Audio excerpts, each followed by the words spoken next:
ፍልፍል ቲቪ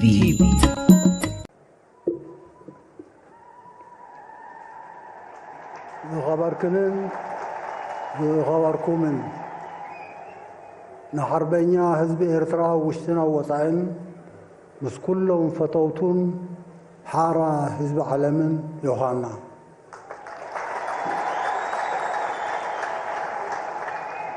ኣብዚ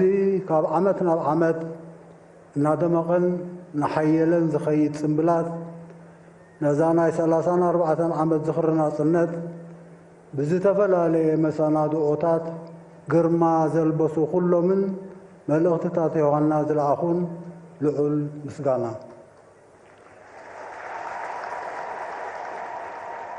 ናጽነትናን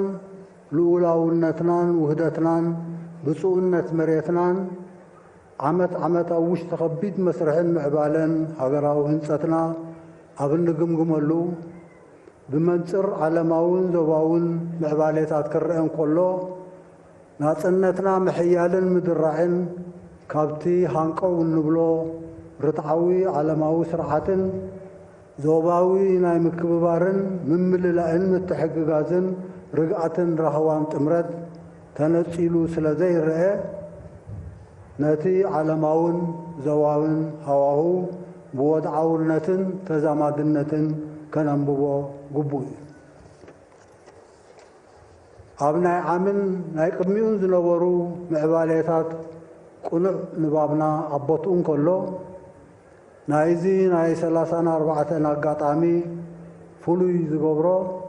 ኣብ ኣሜሪካ ምምፃእ ፕሬዚደንት ትራምፕ ምስ ፍሉይነቱ ምስ ርዱእ ዓለማዊ ሚዛን ኣሜሪካ መበገሲ ፖሊሲታቱን ኣካያይድኡን ኣሰራቱን ብኣጋ ምቕማር ዕቱብ ዕዮ ገዛ የድልዮ እቲ ቅቡል ዝና ኾነ እቲ ተርእዮን ዲናሚክነቱን ዝተሓላለኸን ከቢድን ስለ ዝኾነ ህውኽ መደምደምታታት ካብ ምሃብ ዝያዳ ትዕግስቲ ዝሓትት እዩ።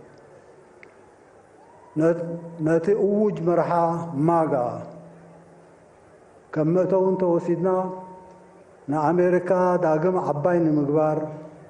ወይ ኣሜሪካ ዳግም ዓባይ ክትከውን እንተኾይና ትይሰቶ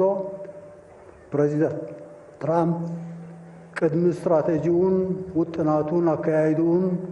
ቅጅል ዝብል ሕቶታት ኣሎ። ዓባይ እንታይ ማለት እዩ? ስለምንታይ ኣሜሪካ ዓባይ ዘይኮነት እሞ ዓባይ ክትከውን ዝድለ ዘሎ?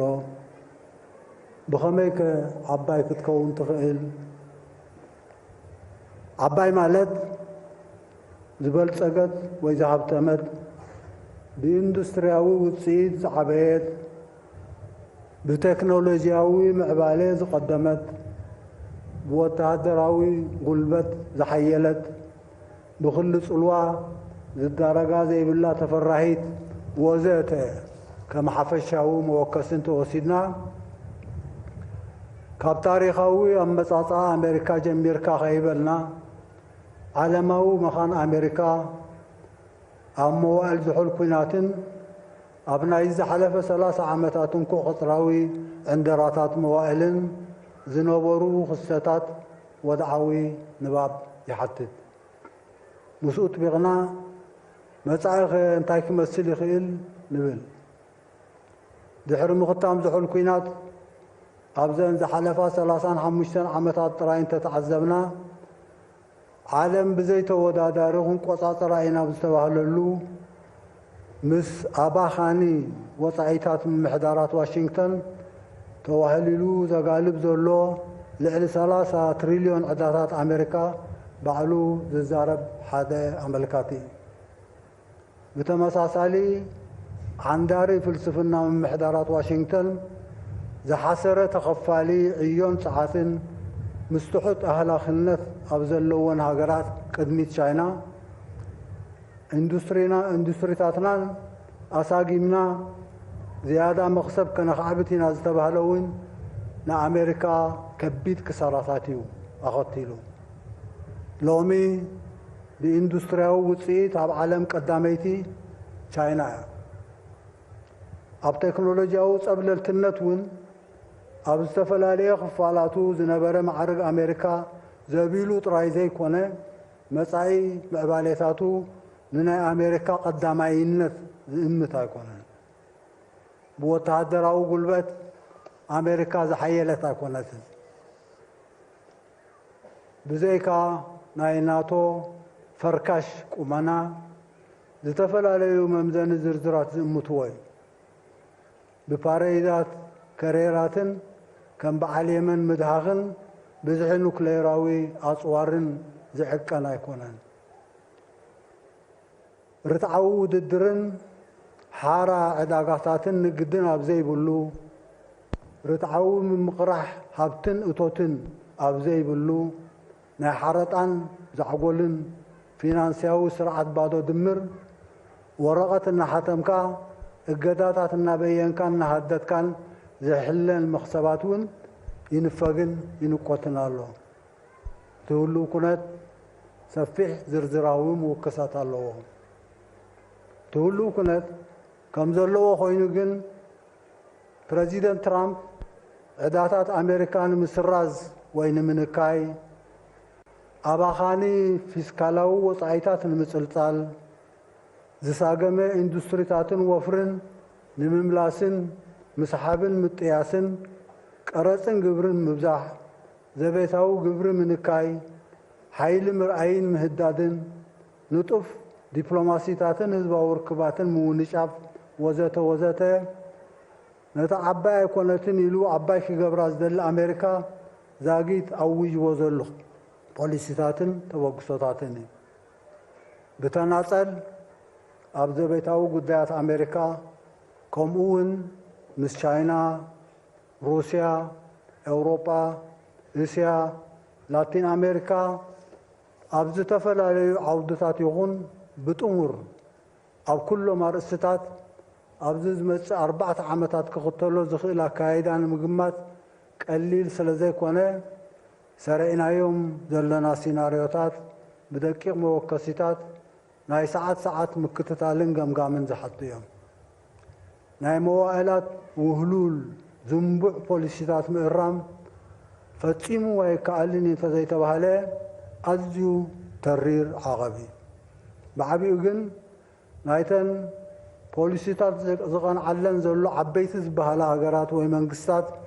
ግብረ መልስን ጽምዶታትን ምስ ምሕዳር ትራምፕ ምፍላጥን ኣዛሚድካ ምትንታንን ክዝንጋዕ ኣይግባእን። ዝኸበርክንን ዝኸበርኩምን ኣብ ኩሉ ዝዓለማዊ ቁርቁስ ናይዚ ዘለናዮ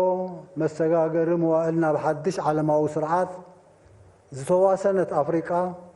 ኣብቲ ምዕሪት ወይ ኢኩዌዥን ዳርጋ የላን ክበሃል ይከኣል። እታ ምስ ኩሉ ዕቑር ባህርያዊ ጸጋታታ ጥረንዋት ብብላሽ እናሰደደት ምስሩሓት ፍርያት ብሓረጣ እናሸመተት ብመግደፍ ረድኤት ኣብ ፍልማዊ ቁጠባ ዕንገሎ ተሓልፍ ዘላ ኣፍሪቃ ቁሊሕ ስለ ዘይተባህለት ዘተሓሳስብ ወይ ዘገርም ኣይኮነን። ብመንፅር ናይ ትራምፕ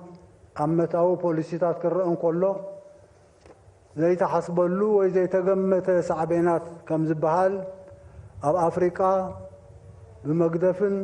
ድጎማን ኣሜሪካን ካልኦትን ክኸይድ ዝጸንሐ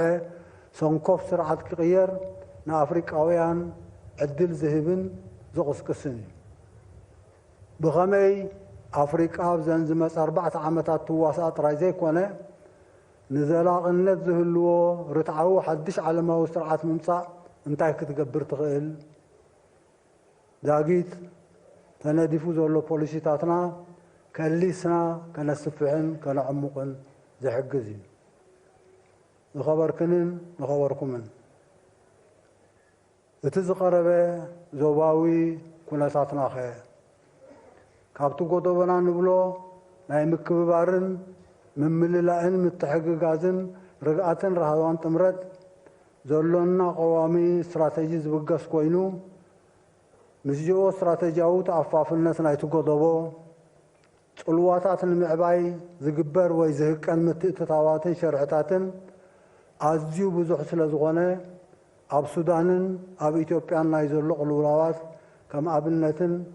ኣመትን ክንወስድ ንኽእል። ህዝቢ ሱዳን ካብ 1956 ናይ ሃገራዊ ህንፀት ጉዕዞኡ ብተዛማዲ ዝሓሸ ገስጋስ ኣመዝጊቡ ነይሩ ክበሃል ዝከኣል እኳ እንተኾነ ካብ 1989 ንድሓር ኣብ ውሽጢ ዝሓለፈ 30 ዓመታት ብናይ እንቃዝ ዕንደራ ዝወረዱ ሓደጋ ምረሽኡ ተጎቲቱ እዩ ህዝቢ ትዕግስቱ ምስ ጨንቀቐ ብፍኑ ናዕቢ ነቲ ዕንቅፋት ኣልዩ ኣብ መድረኽ ምስግጋር ይኣትዩ ናይቲ ምስግጋር ሕድሪ ከዓ ክንዲ ህዝቢ ሱዳን ልኡላዊ ሰራዊት ሱዳን ተረኪብዎ ምስ ናይ ሱዳን ጂኦ ስትራቴጂያዊ ኣገዳስነት ምስግጋር መድሎ ከይረኸበ ክንሕንፍሽ ዝበሉ ግዳማውያን ሓይልታት ካብ ውሽጢ መጋበርያ ዝኾንዎም ጃንዳታት እናዓደጉ ነቲ መሰጋገሪ ሓላሊኾም ህልኽን ቆይቁን እናጋውሑ ናብ ወተሃደራዊ ምትፍናን ኣዕሪጎም ነቲ ረፅሚ ብመንገዲ ጎረባብትን እናመወሉን እናንበድበዱን ከማሕድርዎ ይነጥፉ ኣለዉ ናይ ኩሉ እዚ ግዳይ ካብ መከራ ናብ መከራ ወዲቑ ዘሎ ህዝቢ ሱዳን እዩ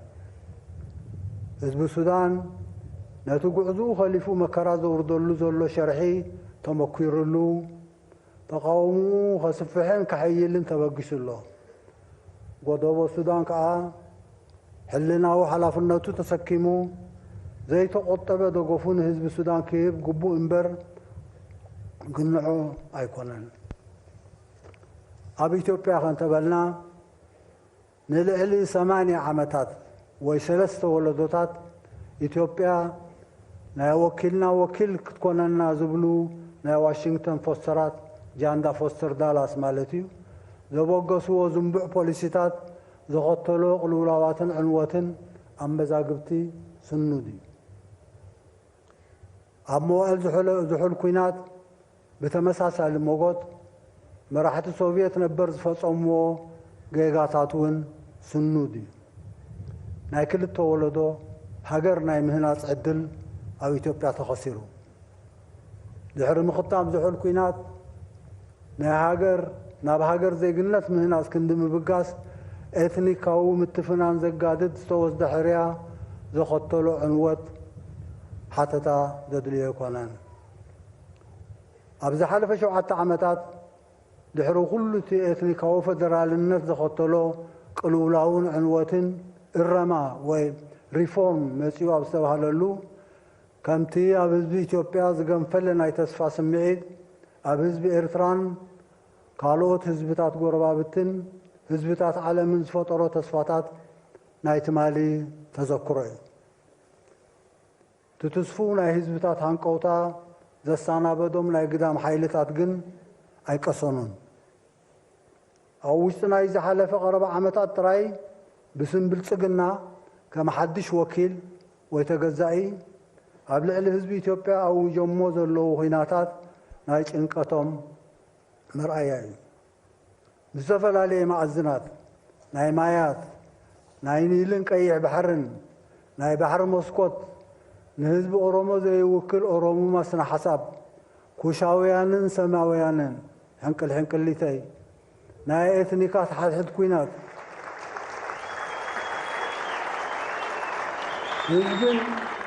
ህዝብን መሬትን ዓፈር ከም መድረኽ መጻወቲ ምዝማዝ ወዘተ ትዕንደራን መሁታቱን ኣብ መወዳእታ ህድማን ቅድሚት ጥራይ ክበሃል ዝከኣል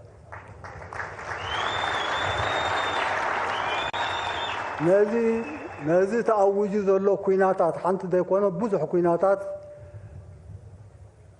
ንምብራዕ ዝጓረት ዘሎ ቴክኖሎጂን ኣፅዋርን ምስ ዘሰንዮ ሕሱር ጃህራን ፈኸራን ምዝጉብ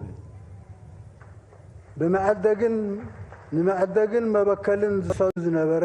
ትስፉ ሃንቀውታ በኒኑ እዩ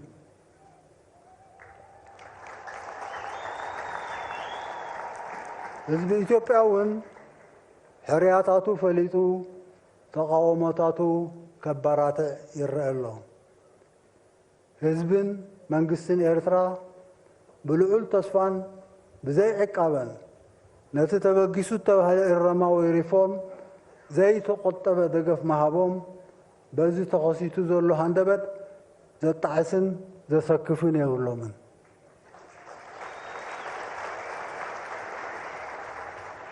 ኣብ ሕሱር ናይ ሓሶትን ምኑቓትን ማኣድታት እውን ኣይዕደሙን እዮም ፍጹም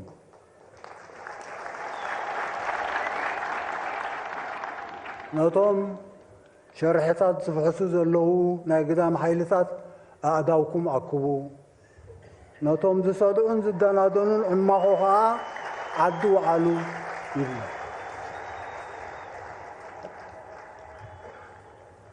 ዝኸበርክንን ዝኸበርኩምን ኣብ ኣህጉራውን ዞባውን ምዕባሌታት ተጊህና ብጽሞና ክንከታተልን ኣዛሚድና ኸነንብብን ሕርያታትና ፈሊጥና ክንግስግስን ንቡር እዩ ኣበው ከም ዝብልዎ ግን ብዕራይ ናብ ዘበለ የብል ዕርፊ ኣጽንዕ ከምኡ እውን ካብ ጉይ መዓል ክሳድ መሓዚሞ ቆላሕታን ኣተኩሮን ኣብ ዘቤታዊ ኩነታትናን ምዕባሌቱን ሕመረታዊ ቀድም ኣብ ትሕቲ ዝኾነ ኩነታት ቅድሚ ኩሉ ዝስራዕ ቀዳምነትና ከዓ መኸተ ልምዓት እዩ ከከም ቀዳምነቶም ክሰላሰሉ ዝጸንሑ ልምዓታዊ መደባትና በብጽላቶም ማይ ፀዓት ኤሌክትሪክ ሕርሻ ሃብቲ ባሕሪ ትሕቲ ቅርጺ ብቐንዱ መንበሪ ኣባይቲ መጓዓዝያ ትምህርቲ ጥዕና ወዘተ ብተወሳኺ ድርኺት ኣድማዕነቶም ምእንቲ ክረጋገጽ ኣብ 2025 ድሕሪኡን ኣብ 6 ዘባታት ተኸፋፊሎም ውጥናት ክደቃቐሎም ንትግባረ ዘሳልጥ ጸጋታት ክጎሳጎሰሎም ልዕሊ ኩሉ ግን ዝሰፍሐ ተሳታፍነት ህዝቢ ተወዲቡ ኣበርክቶ ዝገብረሉ ክኸውን ጥሙር ልምዓታዊ መኸተ ኣብ መስርሕ ኣሎ ነቲ ብዝሰፍሐ ዝውደብ ዘሎ ስታፌ ህዝቢ ነቲ ብሓይልታት ምክልኻል ክዕመም ዝጸንሐ እጃም ልምዓት እውን ብስፍሓትን ዓይነትን ዓብዩ ናይ ህዝቢ ዕማም ደሪዑ ብዝሓሸ ኣወዳድባ ኣብ ልምዓታዊ መኸተ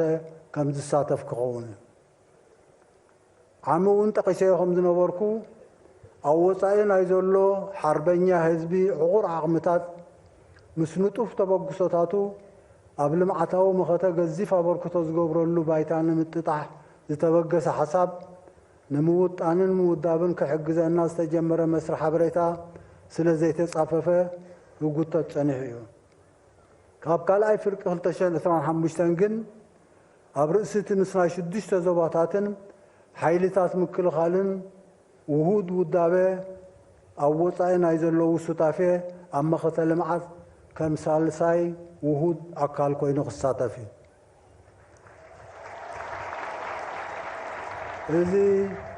እዚ ንውልቃውን ብእኩብን ብኮማትን ደረጃታት ዝውሰዱ ፕሮጀክታትን ወፍርታትን ኣብ ዝተፈላለየ ጽላታትን ዓውታትን ከይሓወስካ እዚ ኣቦትኡ ኣሎ ማለት ኣምር ወይ መበገሲ ልምዓታዊ መኸተና ሓድሽ እኳ ተዘይኮነ ብቐንዱ ናይ ህዝብና መነባብሮ ኣውራ ናይቶም ዝተዋሰኑ ብእዋናውነት ዘቃልል ብዓብዩ ከዓ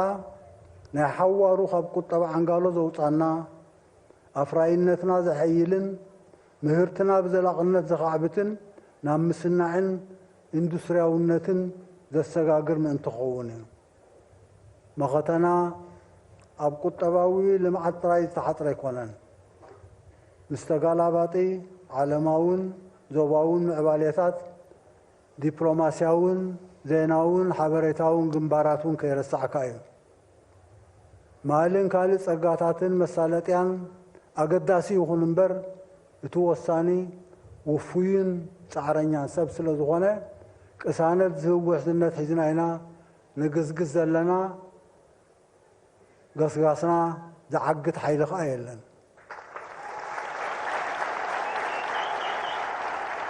መስርዕና ድርዕና መስመር ዘቕንዑ ሰማዕታት ይተሓበኑ ዓወት ንሓፋሽ